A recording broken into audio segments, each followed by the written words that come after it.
At 10 o'clock at night, Tamar Prowle stood thigh-deep in a river that had been dry sand at dusk, holding a lantern over 3 strangers while the boar came up the bay behind her. Step where my light lies, one at a time. Earlier that year, at low water the bay lay open for miles, wet sand under a wet sky, and the two of them so nearly the same silver that the horizon had to be taken on trust.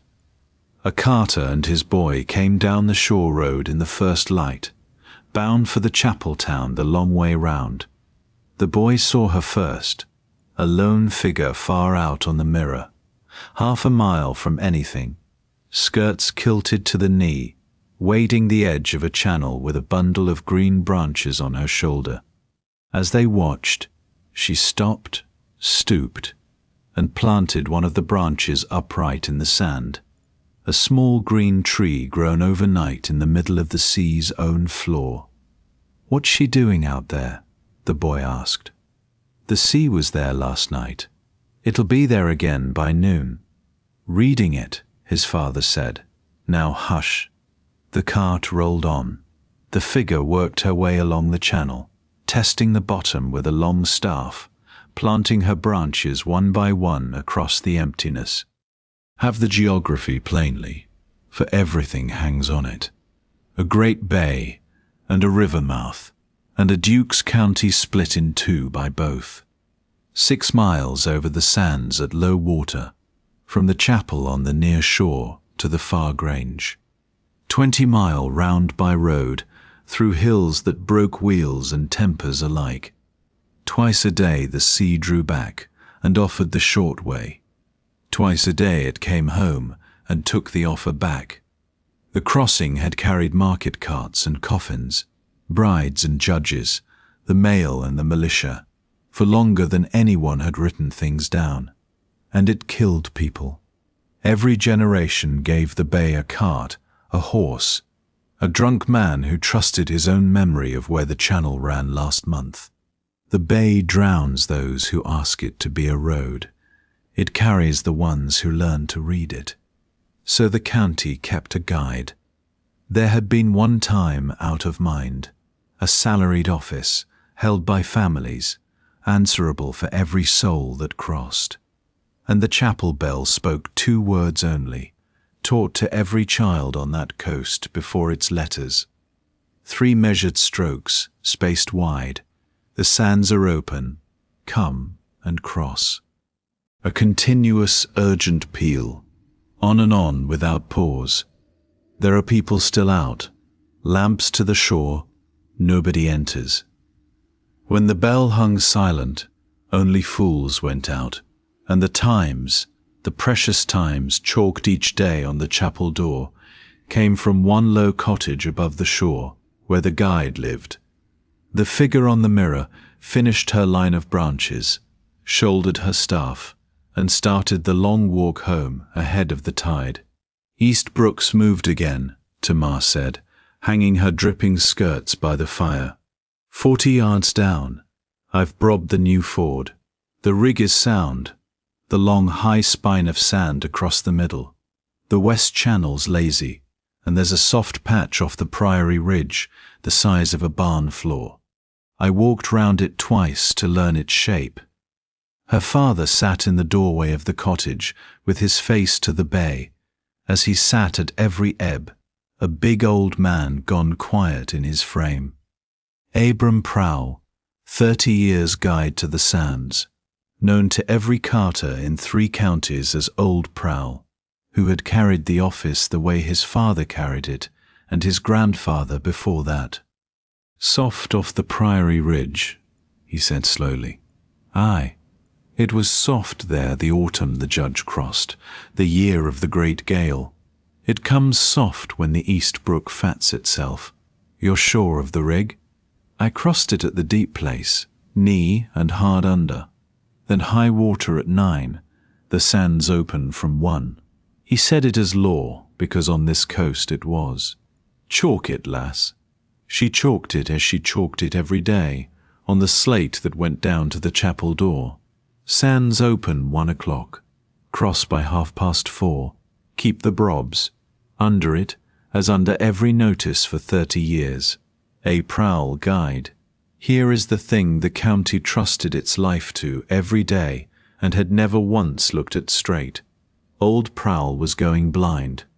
His eyes had begun to cloud 2 winters back, from the edges in, and he saw the bay now as a bright blur and his daughter as a shape against it. He could still hear the sands. He could tell weather by the sound of the channel a mile off, and he carried 30 years of ebbs in his body. But reading the sands is done close up, with the eyes and the feet, at every single ebb, because the bay writes itself new twice a day, and for 2 years the reading had been Tamar's. She walked out at every low water, dark or daylight, frost or rain, and only a sea fret, the coast's white fog, ever kept her ashore. She waded the brooks to try the bottom. She cut the laurel branches, the sands folk called Brobs, and planted a fresh line at every ford that had shifted. A Brob left standing over an old ford was a lie with leaves on. She gave her father the bay each morning in words, and he gave the county the Times in his name. And the county lifted its hat to him at the chapel door and looked clean through her. He had begged her once, the winter had started, with his face turned away. "Let it stay in my name, lass." The office fed them. The office was his spine, and there had never been a woman guide in the whole history of the sands. She had made him one promise in return, and kept it whole. She would never give out a time unless she had walked the sands herself, that same ebb. Whatever went to the chapel door under her father's name would be true to the last half hour, because her own feet had proved it. A guess is a thing you're allowed about hats. About the sands, a guess is a burial. "Who crosses today?" she asked. "Market carts, the fish wagons." He turned his clouded face towards her, and there was something in it between pride and shame that had lived there 2 years now. "And they say the new Duke is come to the far Grange at last, him that's got the title since spring. They say he means to see his whole estate before Michaelmas, with a coach full of maps. Then he'll want the crossing," Tamar said, "and he'll want it explained. Maps." She took up the slate. "The bay redraws itself twice a day, father. What does he think paper is going to do? Swim?" Old Prowle laughed down in his chest. "Take him over kindly, lass. Dukes drown the same as carters do. It's the one thing the bay does fairly." The Duke of Wyremouth came down to the chapel at 1 o'clock with a coach, a valet, 2 mounted grooms, and a leather case of maps, and found the coach was the first thing to give up. "The sands take a coach at your own risk, your grace," the chapel clerk told him, apologetic to the edge of grief. "The guide's notice says saddle and foot today, the East Brook being new. Most gentlemen ride it." "Then I'll ride it." The Duke was 34, dark, deliberate, and patient with it, having spent the summer being told about his own property by strangers. He unfolded a map across his saddle. "This shows a ford at the East Brook, marked and constant. I have it from a survey of 1786. The guide will show you today's ford, your grace. Yon's the guide's daughter now, come to take you over." The Duke looked up from 1786 and saw a young woman in a deep russet wool gown and sea boots, standing at the tide line with a staff taller than herself, black hair bound back plain, watching him with grey eyes the exact colour of the water behind her. She was beautiful, he registered, and the fact refused to fit any category he had brought with him. Weather brown, very still, and beautiful. "Your Grace." She bobbed the shortest curtsy on record. "The sands are open. Keep behind me, keep to the Brobs, and if I say stop, Stop with both feet where they stand. 3 measured strokes came down from the bell above them, spaced and unhurried, and they went out onto the floor of the sea. He had crossed bridges the length of England and had opinions on all of them. He had walked on nothing in his life like this. Miles of rickled silver hardness, sky above and sky below, the far shore a blue rumour, and everywhere the enormous fresh smell of a world just uncovered. Wet sand, weed, rain coming, the cold green breath of the channels. The horses' shoes rang on stone in one furlong and went soft and hushed in the next. They took the near brook ankle deep inside the first half mile, and then the long slant up onto the rig. Ahead of him, the guide's daughter walked at a steady, untiring slant, staff swinging, reading the ground the way he read a page, and that thought stopped him, because there was visibly nothing there to read. Sand, water, sand. 3 miles out they came to the East Brook, folded shining across their way. Her line of Brobs stood at the ford, marking the crossing. She had planted them with her own hands 8 hours before, though he had no way to know it. The green branches stood cheerful in the waist. The crossing looked ready-made. Tamar stopped a cart length short of it and stood still. He watched her look at the water. Then she went to the channel's edge, crouched, took up a palmful and put it to her mouth, and stood there a moment, looking, as far as he could tell, at nothing at all. The middle air, the far hills. Then she came back. "We cross 40 yards up," she said. She turned the whole party upstream, away from her own markers, and walked the bank with her staff going down and down into the water at every second step.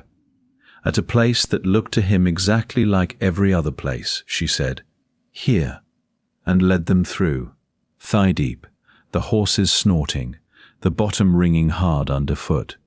On the far bank the Duke had his notebook out before his boots stopped dripping. "Why there? Your own marks stood 40 yards below. The brook moved in the night, Your Grace. It does that."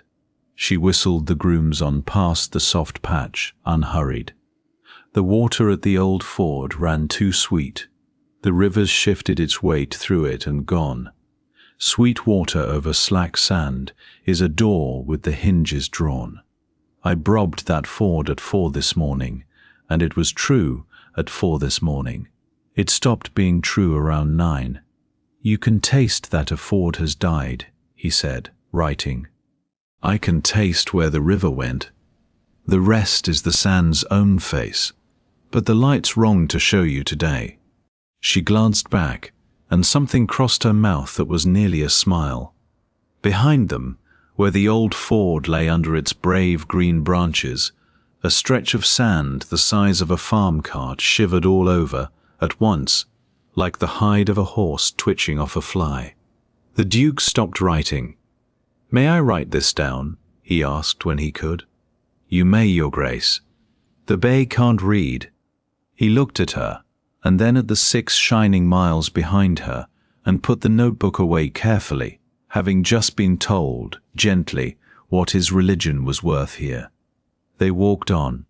He had asked 11 questions by the far shore, and she had answered 9 of them, and they came ashore well inside the time chalked on the chapel door. At 6 o'clock, the tide came home behind them over the old ford, the new ford, Brobs and all, and licked the whole page blank.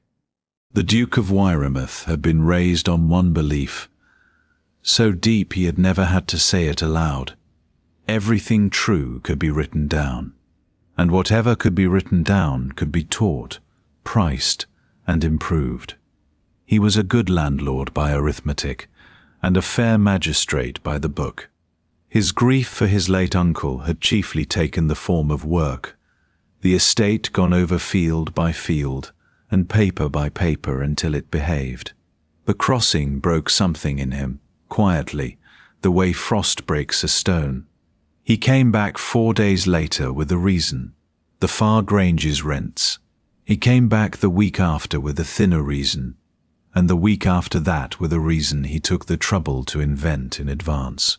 Each time the bell rang, each time the russet figure with the staff met the travellers at the tide line, and each time he watched the 6 miles get read like a letter in a familiar hand. He learnt the craft as she permitted it to be learnt, in pieces, at its own pace, mostly by being present when it happened. He learnt the Brobs first. He had assumed they were permanent markers, renewed the way fence posts are renewed. They were not. She planted the fords fresh at every single ebb. She cut green laurel from the cliff garth, because laurel holds its leaves in salt, and staked the day's truth into the sand. A brob is a promise with a date on it, she told him. Yesterday's brob over yesterday's ford is worse than none. Folk trust green leaves. That's why we pull the old ones when a ford dies. A lie should have the decency to fall down. He learnt the staff. He learnt that she trusted her feet before her eyes, and her ears before either. Fine, dry sand squeaked. Honest, wet sand held its peace. And the sand she hated made a sound like a kiss under the heel, and quaked when she trod it. He learnt what the quaking was on a wet afternoon at the ship aground.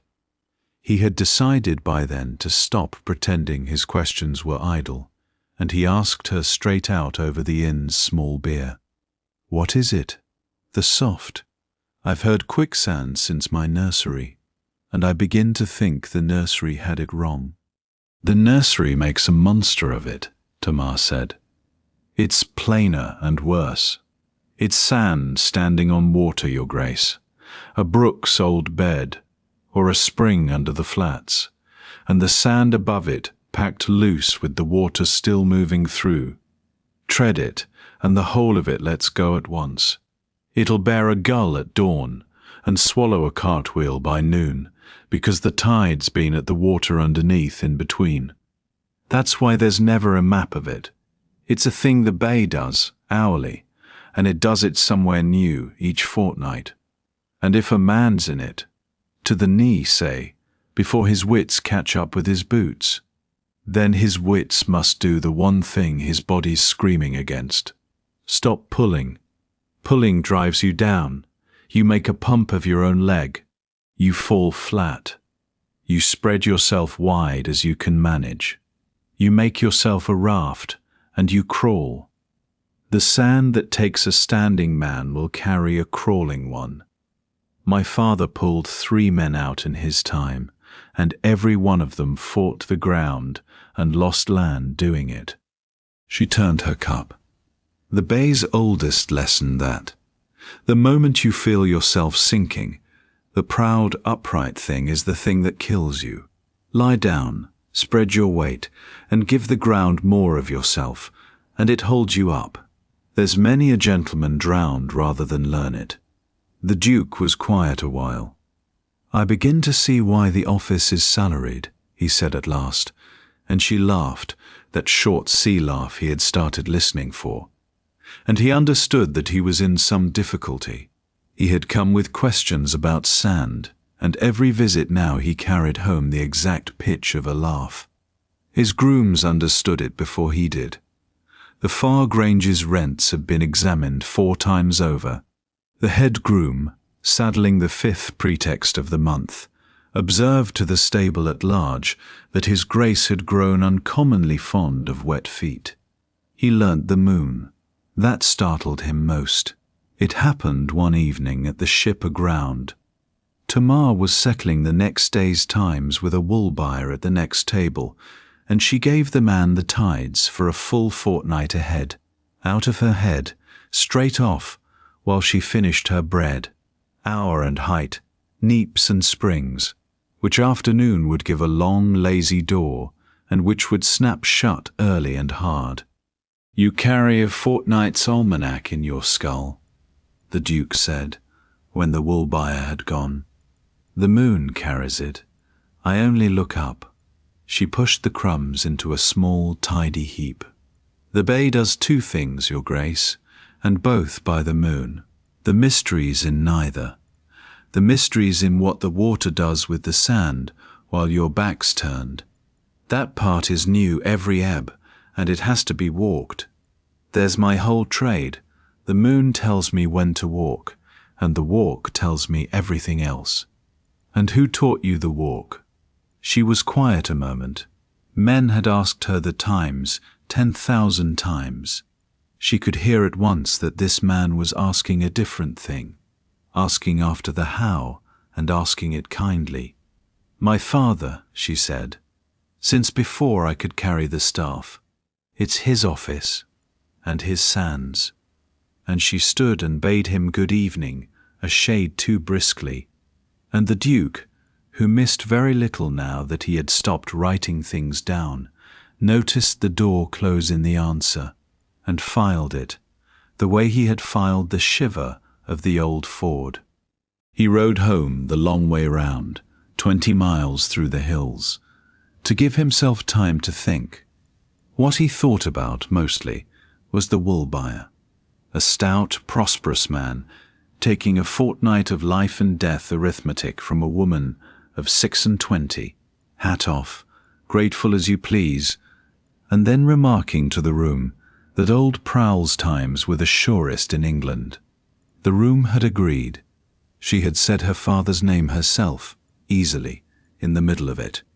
And the Duke thought, "I have met this before. In every survey of every estate there is a field the map calls one thing and the parish calls another, and the parish is right, and the map wins anyway, because the map is what gets copied." He had been on the side of the map since he was old enough to hold a pen. It was a new sensation, standing in a warm inn, to feel the ground of that conviction shiver underfoot, all over, at once. The winter passed. On Lady Day the following spring, Mr. Spedding arrived with 2 chainmen, a theodolite, a mule-load of instruments in oiled cases, and the pleasantest certainty the coast had ever seen. He was the Duke's own hiring. That must be said at once, and the Duke said it himself, later, without flinching. Wyremouth had written south the week after his first crossing, in his map-keeping days, asking for a surveyor to examine the crossing. Could a fixed route be staked and maintained? Could the fords be made permanent, and the whole passage put on a proper footing? That last phrase was Spedding's, and it glowed. Spedding was 40, round, kindly, tireless, and wrong. This coast stories usually furnish a villain. This one furnishes a professional. He was honest to the bone. He was brave in his methodical way, going out on the sands daily and working them hard. And his figures, as figures, were the best ever taken of that bay. He dined at the Grange his first week, and half the Duke listened with old pleasure. This was his own tongue being spoken. Datum lines, mean tides, the general rule triumphing over the local mystery. A year ago, he would have doubled the man's budget. And the crossing itself, Mr. Spedding? The office of guide? An honourable relic, Your Grace, and my scheme is its best pension. Consider, the whole art of these guides is answering a question. Where may I safely walk today? My stakes answer it permanently. Once the route is fixed and fenced, the question retires. In time, with an embankment across the upper bay, the question drowns altogether, or rather, he smiled at his own turn, it dries. 1,100 acres won from the sea, and a road on solid ground where all this anxious reading is done now. Knowledge that lives in one family's legs, Your Grace, is charming, and it is also a single life held over every traveller's head. Systems retire heroes. That is their kindness. The Duke turned his glass and found, to his own considerable interest, that he wanted to throw it. You assume the bay will honour the fixture, was all he said. Sand obeys water, and water obeys law, your grace. It's measurable. Whatever is measurable can be made regular. I held that opinion myself last summer. The Duke set the glass down with care. Then I watched a 4 dive a Tuesday night. Stake your line, Mr. Spedding, since I've engaged you to stake it. But before you paint it official, walk it with the guide's daughter and hear what she says. I'll tell you a thing about this coast that took me 2 months and cost me some pride. The person who was out there this morning knows a thing the finest instrument in Europe was carried here to measure. He was courteous to Tamar from the first day, which made everything harder. He called her trade the traditional method, kindly, from a great height. He sounded the channels for 3 months of ebbs, from Lady Day to the back end of June, and drove his measurements to 2 places of decimals. Then he staked his route, a beautiful line of white-painted stakes, dead straight where the sands allowed, and elegantly curved where they didn't. It crossed the East Brook at the stretch his soundings showed firmest. A child could follow it, he said at the chapel door, with honest pleasure, to the little crowd. There, friends, is the beauty of a system. It asks for obedience and gives back safety. The old way asks you to trust a mystery. It asks you to trust a walker, Tamar said, from the edge of the crowd. And when the walker's wrong, Miss Prowle? Then she's wrong that same ebb, and knows it before you do, and moves the Brobs. Your stakes were right the morning you sounded them, Mr. Spedding. Paint keeps, sand doesn't. She said it plainly, and saying it plainly cost her something. I'll say it here, before the parish. I've walked your line where it takes the East Brook. The East Brook is shifting west. It's been fattening and shifting this month past. My father's times have allowed for it every day this month.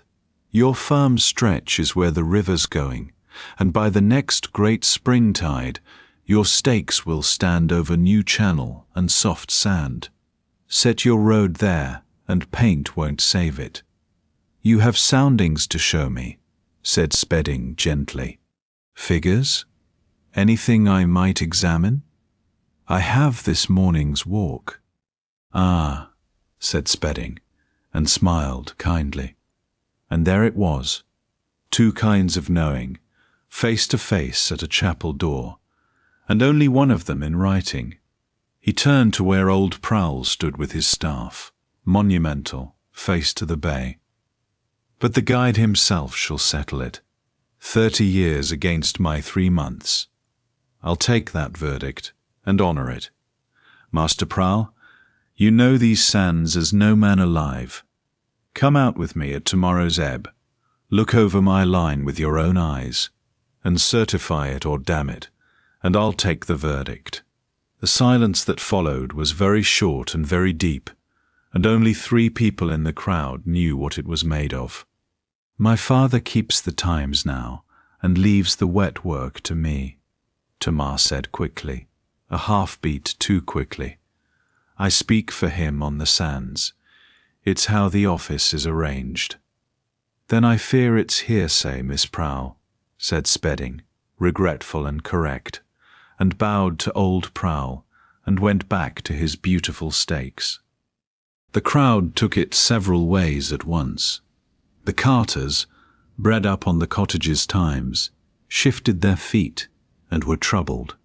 White paint and brass instruments carry their own sermon, and system is a comfortable word to a man who crosses weekly with his living in the cart.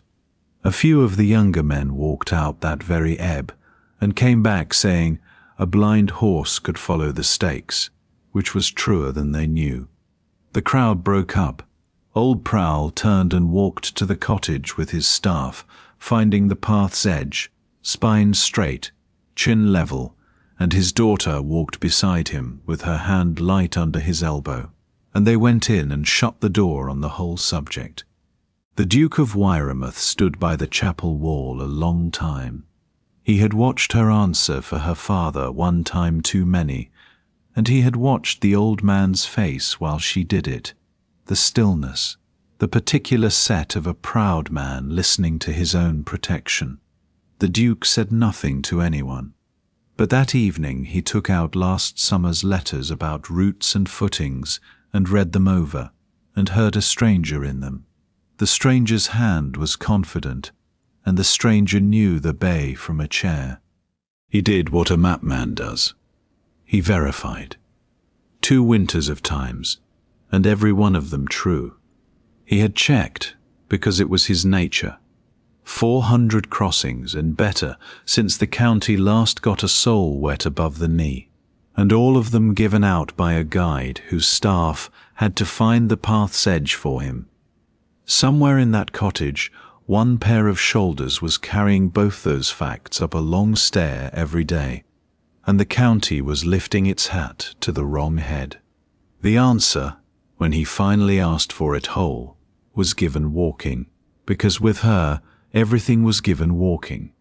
It was a long June ebb, the bay at its kindest, 5 hours of open door, and the pair of them out at the far edge of it. She had come to walk the West Channel. He had come on the honest pretext of learning the wet work, for he had begun, to his groom's horror, to serve a kind of apprenticeship. The light lay along the wet sand in sheets. Curlews cried over the whole world. "How do you know?" he said. "All of it. Answer for the whole trade at once, if it can be done. I've watched you the better part of a year, and I understand every piece by itself, and the whole beats me. Yesterday you moved the party at the West Channel before you'd touched the water. From 10 yards off, walking, talking to the fishwife's boy, you turned the line before thought could have done it. What did you see?" Tamar walked a while. The question pleased her.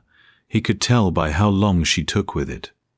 "Colour first," she said. "Wet sand over hard bottom holds the sky flat, like glass laid on a table. Over soft it holds the sky troubled. There's a shudder in the shine, the water underneath's still moving house. That patch had a troubled shine. Then the ripples. Hard sand takes ripples sharp as a new file. Soft takes them round-backed and greasy. Then under my feet, 3 steps before I turned us. Hard sand rings, a little, right up your leg bones. Soft goes quiet. The bay speaks under your feet all day, your grace. Most folk walk too loud in themselves to feel it. You saw all that at 10 yards, in stride. I saw the shine and the ripples at 10 yards. I felt the hush through my boots. And I knew before all 3, if I'm honest, because the West Channel drops a lazy loop of soft on its inside bank whenever it's a neap and the weather's been dry. It's done it every dry neap I've known, and it'll do it next year. She planted a brob, drove it, tried it. There's your mystery. I was set on my father's shoulders at 5, and carried over every ebb he walked. I've read the sands on my own feet since I was 11. It isn't a gift, your grace. It's 20 years of mornings, with his 30 laid under mine. He stood with the bundle of green branches on his shoulder and looked at her, and the marvel grew. He had thought, in his map days, that explanation was a kind of tide, that it came in over a wonder and covered it. Now every mechanism she showed him made the thing larger. He reached for a word from his paper world to hold that, and found the drawer empty. A library, then. A library with one reader, rewritten twice a day, and her mind moving through it at walking pace, in stride, while talking to a fishwife's boy. Then answer one more, since you're paying them out today. What beats you? I've watched you walk quicksand and springs and the dark of the morning. Somewhere there's a thing that turns even you back to the chapel and shuts the door. Fog, she said at once, and her voice put its hat on when it said it. Rain, I can walk. Dark I can walk, given moon or stars, for the moon's a lamp, and the sands hold the light of it a long while. But a sea fret at ebb. The world goes to a white room with a floor of wet sand, every yard of it the same yard, and sound comes off the water sideways and lies to you about where it was born. A man in fog walks in a great circle, always, and believes to his last step he's walking straight. In fog, I plant my staff, and stand against it, and stay where I'm put, till the bay sends the tide to tell me where the land is. There's the one weather I'll never cross in, your grace, and my father before me. The fret's beaten better readers than either of us. You give the bay best, then, sometimes. At every fog and every flood. That's why it lets me work the rest of the year. She said it without any lightness at all, and he wrote that sentence in the notebook of his mind, and kept it, because it was the first religion he had ever been offered whole in one line. And your father, he said gently, reads it through you now. She stopped walking. You've known a while, she said at last. Since the chapel door, since before, if I'd let myself count. He set the bundle down. I've said no word to anyone, and I'll say none, but I'd like it said plain between us, because I'm tired of watching you carry it up the stair alone. It was old Prowle himself who said it plain, that same evening, in the cottage doorway with the tide making and the whole bay turning to hammered pewter behind him. Perhaps Tamar had told him what passed on the sands. Perhaps 30 years of ears had told him. He asked his daughter for 2 glasses and sat the Duke of Wyremouth down on the bench. A duke's backside had surely never touched, and faced the water and told him everything. The winter, the edges of things went first. The morning he reached for a Brob and found it by fumbling. The shame, the arrangement, the promise. He told it steady. It was the voice he gave times in. Every crossing these 2 years has gone over on my lass's word, he finished. I've been the bell on the chapel, your grace, and she's been the rope. It's her name should be chalked on that door. And I've let mine stand on it, because the office has fed Prowles for 100 year, and there's never once been a woman guide, and I feared, the old voice went, and came back level. I feared they'd take the sands from her and the bread from us with the one hand. Now you know the worst of me. Do as you see fit. The Duke turned his glass a long while. What I see fit, he said, is that the truest office in this county has spent 2 years run by its best guide in 100, under conditions that shame everyone but the 2 people in this cottage. Keep your arrangement, Master Prowle, exactly as it stands. I'd ask one liberty of you both, that I may write some letters south. There are things a signature is good for, and I've a mind to find out if mine is one of them. He rode the 20-mile home in the dark, and wrote until the candles went. Courtship on that coast keeps the bay's own calendar, and theirs did. Neap's were the slack fortnights, small tides, long lazy doors, the sands open half the afternoon and the work gentle. On Neap's he learnt to cut laurel to her measure, a hand's breadth over the yard, and to strip the lower leaves so the Brob drove clean. And she discovered that a duke can be taught to sound a brook in less time than a carter's boy, dukes being warier of looking foolish. Springs were the great tides, at the full moon and the new. On a spring the bay emptied to its bones, and then came back roaring, the door short and strict, and the bore, the first fast wall of the flood, running up the main channel like a moving wall of grey glass. On Springs there was less talk and more craft. "Most folk like the bay best at Neap's," she said one evening on the sands. "Kind weather, long afternoons. You've gone the other way. I've watched you begin to watch for the Springs, and gladly. At Neap's the bay is pleasant," the Duke said. "At Springs it's serious. I find I like this country best when it means what it says." He drove a Brob, tried it, and got her nod. "Besides, your times get stricter at the Springs, and I've a weakness for watching you be exact. It's the pleasure of watching a good smith. One stroke, and the iron does what it's told." Flattery. And from a man holding my own laurel. She took the bundle from him. "Mind, the smith's iron stays where he leaves it. My work unmakes itself twice a day." "I've given up pitying you for that," he said. "I did pity you in April. All that reading, and the tide licks the page blank every noon."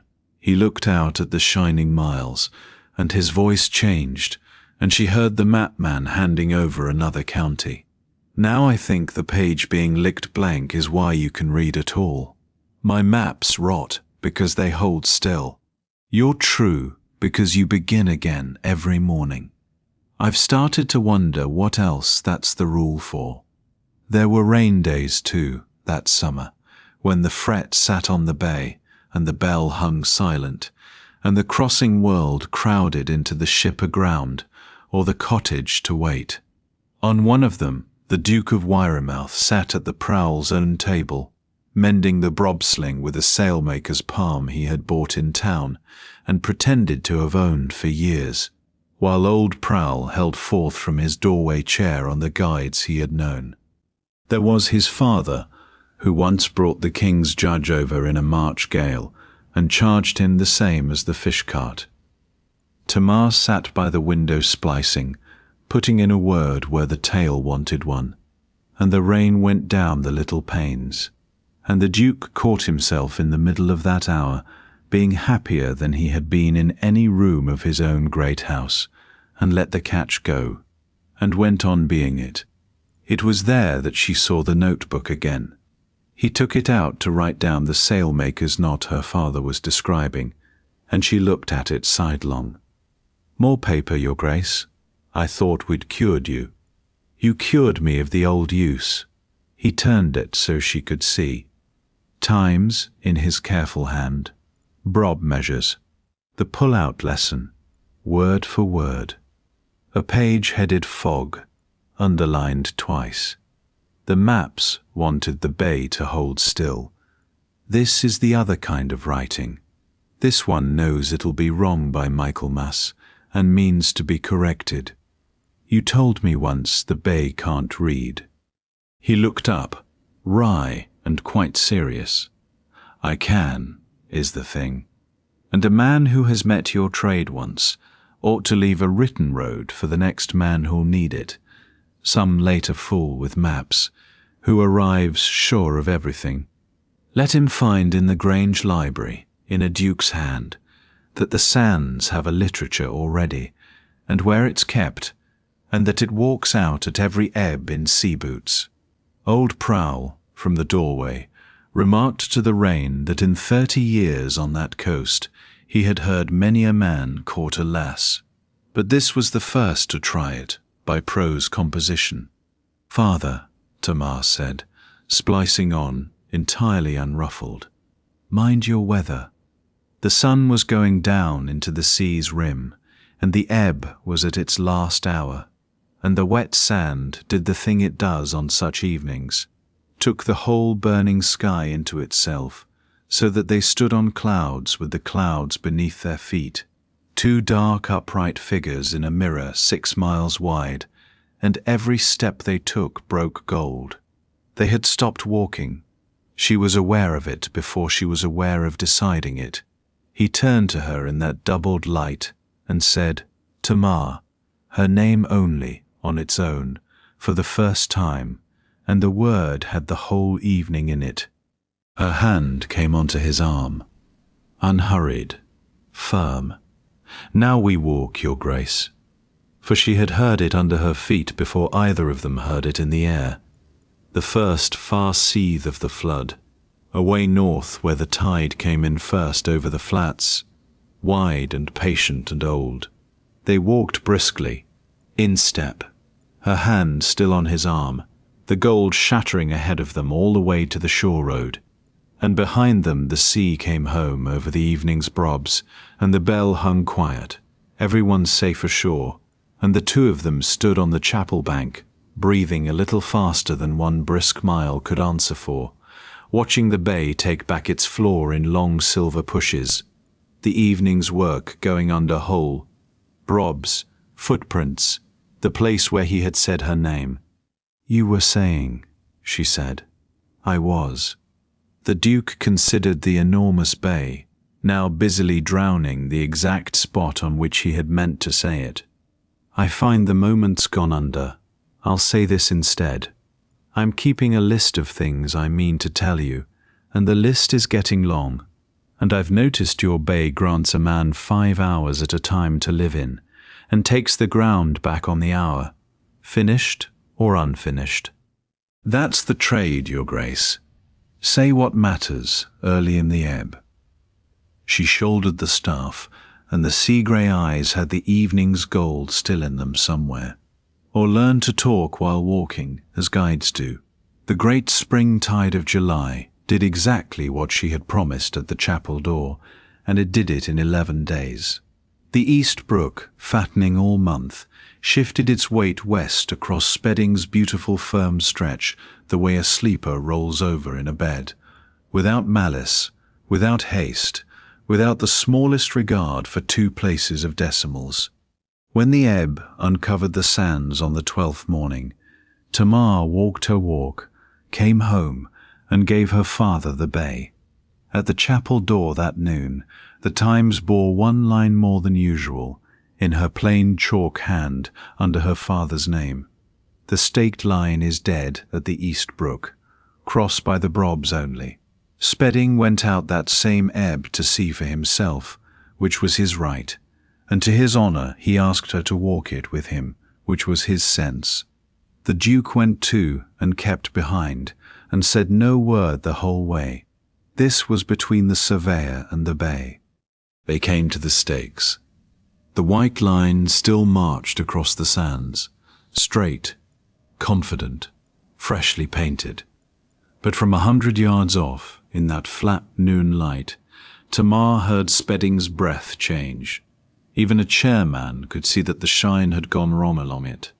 The sand between the stakes held the sky troubled. "Give me your line where it was firmest," she said, "your best sounding." "The 9th stake, 11 feet of packed bottom when I sounded it in May. I stood a loaded mule on it." "Stand behind me." She went forward light-footed, probing, reading each yard before she gave it her weight. She stopped a staff's length short of the 9th stake. Then she set the long ash staff to the sand beside it, and leaned. The staff went down, steadily, easily, with a soft sucking hush, as if the bay had opened a mouth. A foot, 2 feet, a yard, right down to her grip. The sand around it shuddered all over at once. In that way he had seen once at a dead ford and never forgotten. She drew it back out, wet to the hand, and stood aside so the surveyor could see the hole breathe shut. "The river's under your road now, Mr. Spedding," she said, without triumph, level, a time being given. "It came west 11 days. Your soundings were honest, and your line was true in May. You surveyed a place. The bay is not a place, Mr. Spedding. It is something happening." Spedding stood looking at his 9th stake for a long time. Then he did a thing that made her respect him for life. He asked to walk the whole dead line, every stake of it, behind her staff, because he was a surveyor, and a surveyor verifies. So they walked it, the strangest procession that Bay had carried all year. The guide's daughter reading a road's corpse yard by yard, the man who had drawn the road following with his sounding book open, the Duke behind them both, and the noon ebb shining to the world's edge. At the third stake, she stopped him and had him look at the shine. "Troubled," she said. "You see it now. You'd have walked past it a month ago. So would I, if the West Channel had been my morning's work instead, which is why the walking is daily, Mr. Spedding, and why it's whole. The bay marks its own dangers fresh each ebb. A reader has only to come and be told." At the sixth stake, the new channel crossed his line. 4 feet of water running fast and brown, where his book recorded dry, firm sand. Spedding stood on its bank and read his own figures aloud, slowly, the fine, confident figures of the spring, in the voice of a man reading a letter from someone lately dead.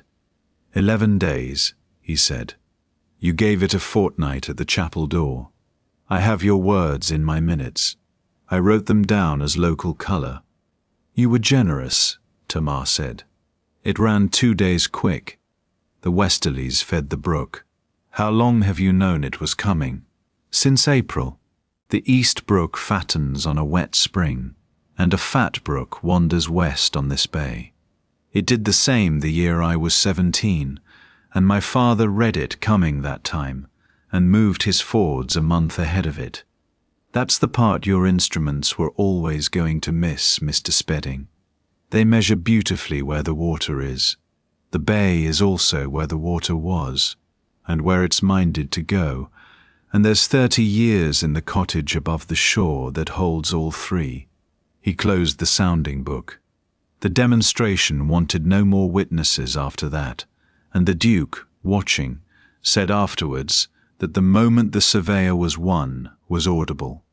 2 brass clasps closing, out on 6 miles of sand. That evening at the ship aground, before the whole crossing trade, Mr. Spedding rose and asked the room's attention, and got it. The room had heard by then what the sands had done to his road, and had been enjoying it quietly all evening, in the kindly, merciless fashion of villages. He stood by the fire with his glass in one hand and his route map in the other, and in a steady voice he made the fullest amends heard on that coast in living memory. He had come to regulate a thing he had troubled himself to understand for 3 months, he said, and the thing itself had answered him. His soundings were sound, and his conclusions were sand, and any traveller present who had wondered at the white stakes should hear it from the man who set them. The stakes were dead. The chalk on the chapel door was the law of the bay, and the law had legs and a laurel bundle, and was sitting at that moment by the window with her supper going cold. Then he took his beautiful route map out of its oiled case and spread it flat where the room could see it, and did the thing a burning would have spared him. He drew his pen twice across the staked line, corner to corner, and wrote along the head of it in his own clear hand, "Void, channel moved," and signed it and dated it, and turned it about so the carters could read it. Then he gave it to the chapel clerk, to be kept with the parish papers. "Not burnt," he said. "Burn it, and it's only my embarrassment gone up a chimney, and in 10 years some man draws it again from memory and believes it. Kept and marked, it's evidence. Writing was never the enemy on that coast. Writing that refuses correction is. The bay has a better surveyor," he said to the room. The white stakes came out that same week, every one. Spedding paid 2 men for 4 ebbs to pull them, and stood on the bank counting them in as they came ashore. And he sent his corrections to both shores, the chapel clerk, the far grange, the inns and the carriers, that the staked route was dead ground, and the chalk on the chapel door was the only law of the bay. He drank his ale, and shook old Prowle's hand, and Tamar's second, deliberately hers, and longest, and left on the morning coach. In September he sent back a wading staff of Spanish ash with a silver ferrule engraved to Miss Prowle, from a man who measured. The embankment was never spoken of again in that county. One paper he could not call back. In the first flush of the scheme, a printed tracing had been struck off for travellers. The white line ruled across the bay, a scale bar, the surveyor's name at the foot. Most were burnt or written over that autumn. One was not. It hung behind glass at the far post house on the North Road, official as a turnpike bill, and no correction ever reached it, because nobody had thought to put the post house on a list. The bore of the year was due at the September springs, and all the coast knew it. The moon was 2 days past its full, the equinox was behind it, and a westerly had been pushing water up the channel for 2 days. Old Prowle gave the strictest times of the season that morning, and Tamar chalked them heavy. Sands open 7:30, cross by 9:30 and no later. Great tide. At dusk, a boy came running along the shore road from the north with the light dying behind him, and what he gasped out at the cottage emptied every hearth in the village onto the chapel bank. A chaise was out on the sands. It had come from the far side, a gentleman's chaise with 2 travellers and a postboy, and it had set out at 7, a full half-hour before the door opened, with the bell hanging silent behind them, and the day's chalk saying plainly what the times were.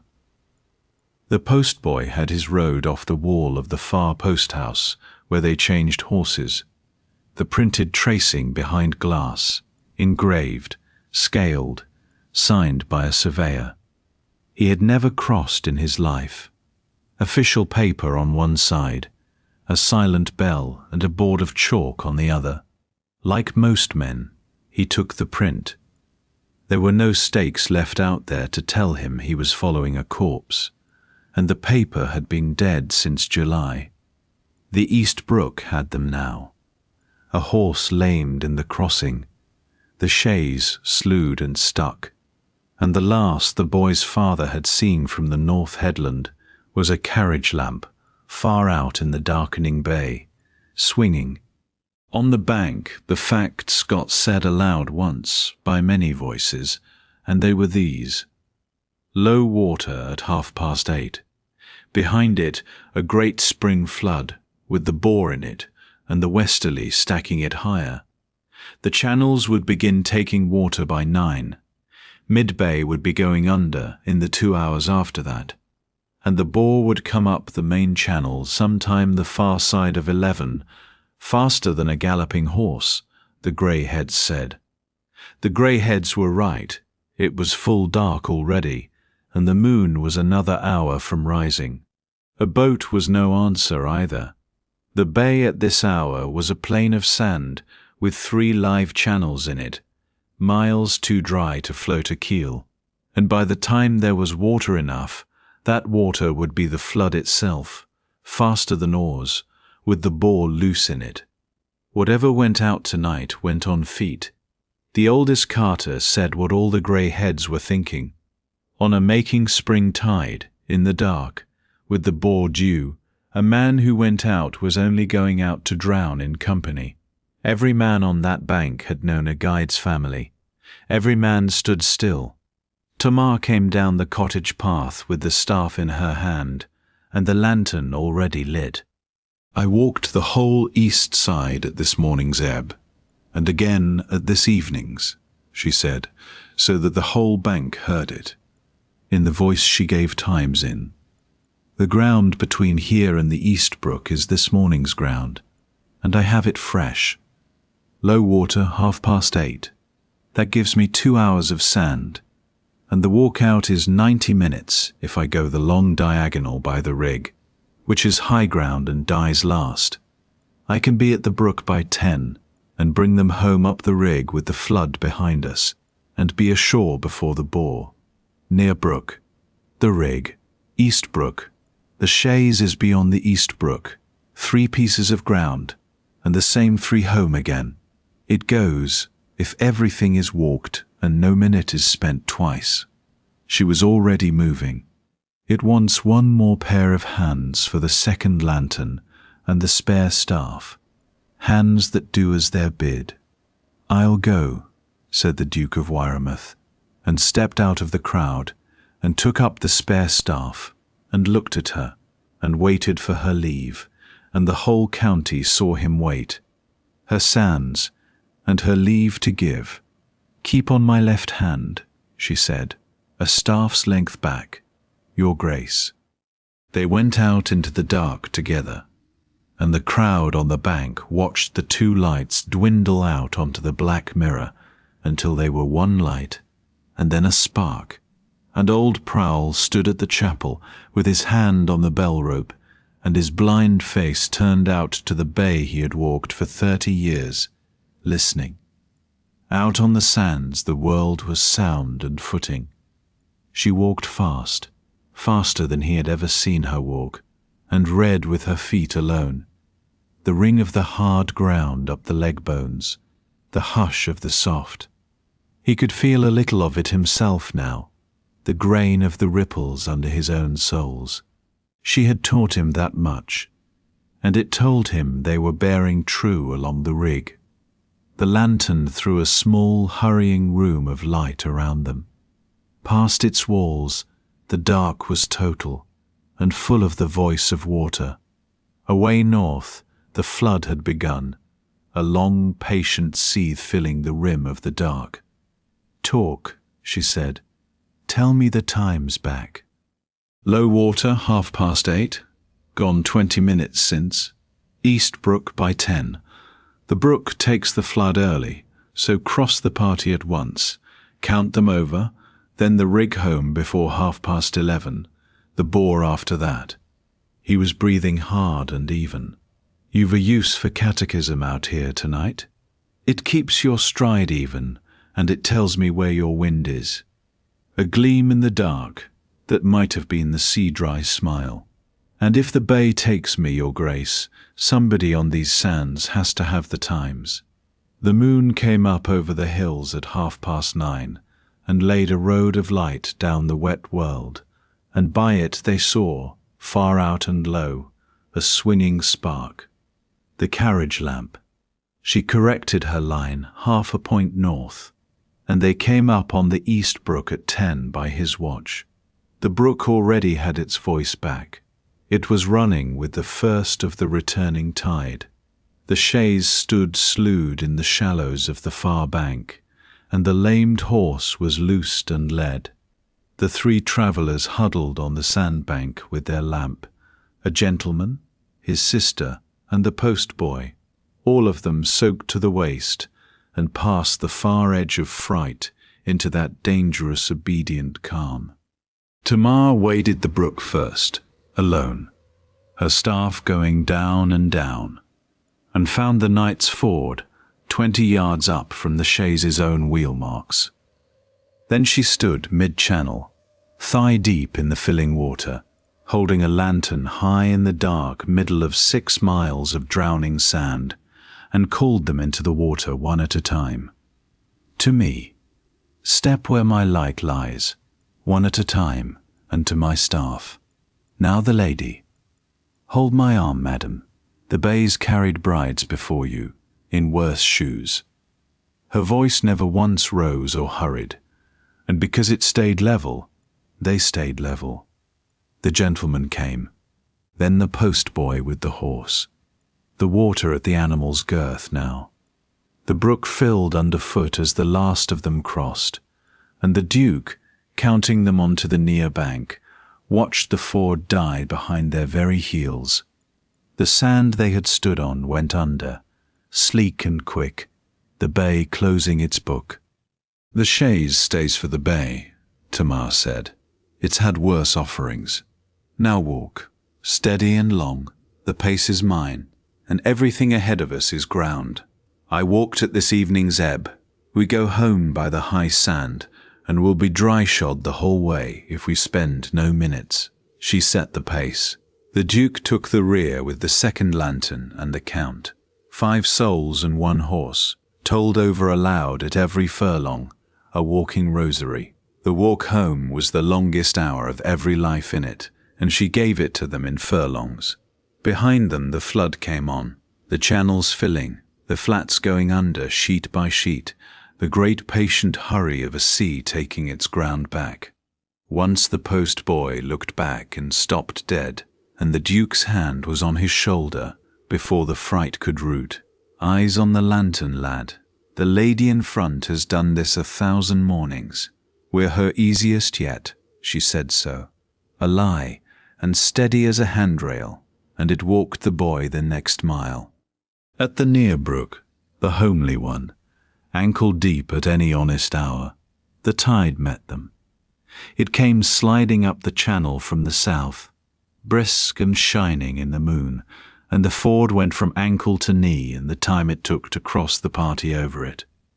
Tamar stood downstream of the line with her staff braced, passing them across, and the Duke took the near bank with the lantern and counted them out of the water aloud, so that every soul still in it could hear the number rise. 1, the gentleman. 2, the lady. 3, the postboy. The horse came over hock deep and blowing. Horse over. 4, Tamar. The water was at her waist as she came, and his hand locked her wrist and had her up the bank. 5, the Duke, she said, taking the last of the count out of his mouth, and the two of them came up out of water that had been sand at the beginning of the sentence. 5 souls and 1 horse, and the bell rang. Old Prowle stood blind at the rope. He had been listening to the bay for 30 years, and to his daughter for 26, and he had heard what he needed. Some pitch in the flood, some rhythm his bones kept better than any watch. It was not the opening bell, it was the homecoming peal, continuous and urgent, a sound no one on that coast could mistake for permission. It went out over the black water, ringing them up the shore, ringing the whole village down to the bank with lamps, ringing them home. They came up the chapel bank at 11:15, 5 souls and 1 horse, cold, soaked, and every one of them alive. And away out in the dark behind them, at 20 minutes before midnight, they heard the bore go up the main channel over the drowned chaise, and the ground where the white stakes had stood, and the whole blank page of the bay. A long white roar in the moonlight, the year's great tide, arriving with all its strength to find its dead already counted out of reach on the shore, warming at the ship aground's fire. The Duke stood at the bank's edge a moment before going up, and looked back at the bay a long moment, taking its new measure. Beside him, Tamar wrung out her hair, one-handed, unhurried. 8:30 low, flood by 9, the brook at 10, the rig by 11, the bore before midnight, she said. It kept its times. It always keeps its times, Your Grace. There's the mercy of it, and mercy enough for anyone who'll learn to read. The letters from the south came back in October, and they came back heavy. But before the letters came the truth, because old Prowle got there first, and would have it so. It was the Sunday after the night crossing. The rescued gentleman's letter of thanks had already been read from the pulpit. The old guide stood up at the chapel door, where the Times had been chalked for 30 years, took off his hat to the crowd of his neighbours, and settled the record standing straight. You all know me. You've trusted my Times, man and boy, 30 years, and my father's before me. The old voice carried to the back wall of the crowd. Now hear the truth of the last 2, for I'll carry it no further. My eyes are gone, 2 winters gone. I've stood in my doorway and given you Times for law, and every hour of them was true, and every hour was walked, tasted, and proved by my daughter, at every ebb God sent, dark and daylight, while I took your thanks in the doorway. Every time you crossed safe these 2 years, you crossed on my daughter's word. I let my name stand on her work because I was proud, and because I was afraid for her bread. I'm done with both. There stands the guide to the sands." He put his hat back on, and his voice went down to its hearth level, and broke, and mended itself. The best of them all, and I include my own father, and God knows I include me. What the county did with this was the county's finest hour. A silence, a long exhale, and then the fishwives started forward first, because the fishwives had half known for a year, and the crowd came round her, and it was hats off and hands out, and the wool buyer said what became the parish proverb of that autumn: "We've been lifting our hats to the doorway, we'll lift them to the sands now." And Tamar, who had carried the thing 2 years without a word, stood in the middle of her county with her father's hand heavy on her shoulder, and found, to her great inconvenience, that the fishwives had her crying. She let them have it, the steadiest pair of eyes on that coast, undone in front of her own chapel by being thanked. Then the letters. The Duke of Wyremouth rode down to the cottage with a flat-oiled packet, and asked leave of the household, asked leave, at that door, and laid it on the table between father and daughter, and stood back. Inside was the office of guide to the sands. It was the ancient salaried warrant, renewed by Crown Warrant under the seal of the Duchy of Lancaster, as it had been renewed, guide by guide, past living memory, and it was made out, for the first time, in the length of that memory, to a woman, Tamar Prowle, her name in a clerk's magnificent round hand, under the Duchy's own seal, with the salary set out fair. There was a second provision in the same document too, drawn with a lawyer's tidiness and somebody's very great care, a pension to Abram Prowle, styled Guide Emeritus, in honour of 30 years' service, payable for life. Tamar read it twice. Her finger stopped on her own name and stayed there, pressing a little, testing whether it held. "You wrote south for this in June," she said. "In June I asked whether it could be done. After the night crossing I stopped asking." A pause, measured wry. "It seems a signature is good for something after all. Though I'll tell you the clerk's first answer, since we deal plainly, you and I. They wrote that there was no precedent. I wrote back that precedent was a line of white stakes, and the bay had moved. And they took that? Clerks in the south from their chairs? They took the enclosures I sent with it. Mr. Spedding's letter did a great deal, a surveyor of his standing, setting down in his own hand what became of his own route, weighs more with a clerk than any duke's opinion. And the rescued gentleman, it happens, has a cousin at the board. Between the man who measured, the man who was carried, and the man who watched, the file went up the stair with 3 witnesses. The measured mouth went wry. You taught me the trick of it yourself. I gave them ground they could stand on, and let them walk to the conclusion on their own feet. Folk trust a crossing better when they've made it. Old Prowle put out his hand, and found the warrant's edge, and felt along the great seal with his thumb, and laughed his low salt laugh with the wet standing in his ruined eyes. "The king's wax, on my lass." He stood. "Then there's one duty left in my office, and I'll have it before I'm pensioned off, your grace, and the whole county for witness. My last act, and my best." He had his wish inside the week. A bright cold ebb, the whole parish on the chapel bank, the fishwives in their Sunday shawls, Spedding's silver-ferruled staff in Tamar's hand, and old Prowle at the bell rope, straight-backed, bareheaded, rang the sands open for his daughter's first crossing under her own name. 3 strokes was the whole of the signal, and he gave them slow and huge, with a coast in each of them, and then, grinning, He gave a fourth, and a fifth, and a sixth, that no bell law on that shore had ever provided for, spending 30 years of the office's dignity in one extravagance. And Tamar Prowle, guide to the sands, walked out onto the great mirror at the head of the market carts, with the fresh-cut Brobs going out ahead of the county's eyes, and behind her, carrying the bundle of green laurel on his shoulder. Prentice fashion, hat off to the wind, walked the Duke of Wyremouth. He proposed at dead ebb, at the far ford, at the day's new planted line of Brobs, which was the only place it could ever have been done.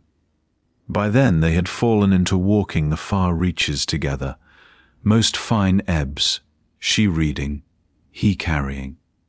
The county watched them go out and come back, and said nothing about it to their faces. On an afternoon in late October, with the bay lying silver to the world's edge, and the last Brob of the line driven and tried, he set down the empty sling and stood. She turned at the quality of his stillness. "I'd have asked you in the summer," he said. "The evening the tide interrupted me. You'll remember I mentioned a list. You've kept it long enough. The ebb's young, Your Grace. Say what matters. Marry me, Tamar." The curlews had the sky to themselves for a moment. "I'll say the true thing first," she said, "and you'll hear it out whole. I'm the guide.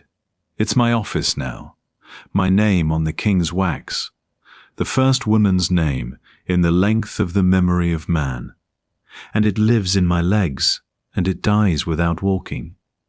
A duchess wades to the knee at every ebb, does she? Sits down at your long table with the channels still in her head and the times to give at first light. I'll say it in chalk. I'll never leave the sands. They keep faith with whoever walks them, and with none else, and I'd sooner stay a guide plain than dwindle into a duchess who once knew a trade." "Good," said the Duke of Wyremouth. She looked at him. "You've mistaken my ambition," he said, in the measured way that she had learnt, meant the ground under the words was all bedrock. "I watched a bay drown a surveyor's road and carry a chaise load of strangers, in the dark, on a making tide, because one woman could read it. The bay drowns whoever asks it to be a road, Tamar. I asked it to be a road once. I came here with maps. It carries the ones who learn to read it, and I stood behind you in the dark and learnt what I am when the map fails. A man who'd rather hold the lantern for the reader than own every chart in the Admiralty. I'm asking to marry the guide. The office comes with you, or the answers wanted by neither of us. And to that end," and here he produced, because he was forever himself, a paper out of his breast pocket, folded small. "The settlement's drawn. Read it in your own time. Your office, your salary, and your sands, secured to your separate use, out of any husband's reach for as long as you live, mine included." The lawyers found it irregular. I quoted them precedent. The wry line of his mouth went soft. "Walk out with me at every ebb of my life, Tamar Prowle. I'll carry the laurel." She took the paper and weighed it in her hand and looked at him a long, level, sea-grey moment, and then the smile came the whole way for once, and got into her eyes. "You cut Brobs to my measure by June," she said. "You had the times by heart in September. You count souls over a drowning ford without your voice moving. I'd have said yes to the prentice, Your Grace, long before the settlement." She stepped in and set her free hand flat on his chest, on the salt-stained travelling coat, laurel-smelling, next to her own. "Yes, and mind the East Brook on the way home. It's shifting again." He laughed then and kissed her, at the far ford, at the line of new Brobs, 6 miles out on the floor of the sea, with the whole silver world to themselves and the tide, for once giving them all the time it had. They were married at the chapel, at the spring tides, small and warm, fishwives in the front pews, and Spedding's silver-ferruled staff for something borrowed, and her father gave her away with his clouded face shining, and gave the responses at a volume more suited to giving times in a gale. And when the wedding party crossed to the far grange for the breakfast, it crossed on foot, all of it, at the next ebb, over 6 miles of shining sand. The bride first with the staff and her skirts kilted over her boots, a Duchess of England wading the East Brook on her own wedding morning, the county behind her in its Sunday best, with its shoes in its hands, and the 3 strokes of the bell going out ahead of them until the sound lay down on the water and went with them all the way over. An evening at the year's turn, at ebb, the 2 of them far out on the mirror, planting the evening's line, married a month. The sky lay under their feet in sheets of rose and iron. She drove the last Brob, tried it, and stood looking at it with her head a little aside. "It's occurred to me," she said, "that everything in this county has my name on it now. The chapel door, the King's Warrant, the parish register, fresh last month. And in all this while, Your Grace, through the tasting and the stakes and the night crossing and the King's wax and the wedding itself, I've had every soul's name on these sands but one. The county has your title. The King has your signature. I've a document at home says I'm your wife, and it says Wyremouth, and there's a christened man somewhere inside all that broadcloth that I've never once met by name." The Duke of Wyremouth looked at his wife across the Brob, and the wry look came, and under it something younger. "You've walked everything else on this bay," he said. "Come here, then." And he bent his head and told her his own name, the plain christened word of it, given quiet into the space between them, carried all his life, and handed over at last. And she heard it, and her face did what the sands do when the light gets in. What he said belonged to the 2 of them and the bay can't read. They took up the empty sling and the staffs, and walked home across the mirror, 2 dark figures on 6 miles of sky, leaving a line of green branches standing behind them in the emptiness. True tonight, walked tomorrow, knew every morning of their lives. And if you stand on that shore road at ebb dawn even now, the carters will tell you the story, and the times still come from the cottage above the shore.